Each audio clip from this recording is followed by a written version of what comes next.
ብቸኝነታችሁን በክርስቶስ አጽናኑት እንጂ በኃጢአት አታጽናኑት። በርኩሰት የሚጽናና ኃጢአት የሚያዳክም መጽናኛ ነው።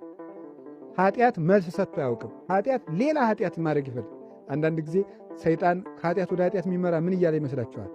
የዛሬን ላርግና ድግም አይደግመኝም። ከዛ ደግሞ ያ ደግሞ ምን ያደርጋል? ትዝታ ይጥልብሃል። ሪኮሊንግ ይጥልና ደግሞ መልሶ የዛሬን ላርግና አይደግመኝም። ኃጢአት መልስ ሆኖ አያውቅም የሚባለው ለዚህ። ኃጢአት መልስ ሆኖ አያውቅም። መልስ የሚሆነው ንጽህና ነው። እና ንጽህናችሁን ጠብቁ። ንጽህናችሁን በደንብ አድርጉ። የጆሮ ንጽህና፣ በጆሮአችሁ ርኩሰት ላለመስማት፣ በዓይናችሁ ርኩስ ነገር ለማየት የዓይን ንጽህና። የሰው የህይወት በሮች የሚባሉት እነዚህ አምስቱ ናቸው። በእነዚህ በአምስቱ ህዋሳት የሚገቡት ነው ህሊናውን ማርከስ የሚጀምረው። እሱ ረጅም ነገር አለው። እሱን አንብባችሁ ድረሱበት በደንብ አድርጋችሁ። ሰው እነዚህን ከጠበቀ ህሊናው ሊረክስ አይችልም። የሚያየውና የሚሰማው ነገር የሚያረክሰው እና የረከሰ ነገር ላለማየት መርከባችሁን ጠብቁ።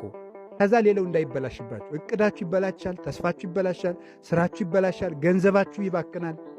ሁሉ ነገር የሚበላቸው መርከቡ ሲሰበር ነው።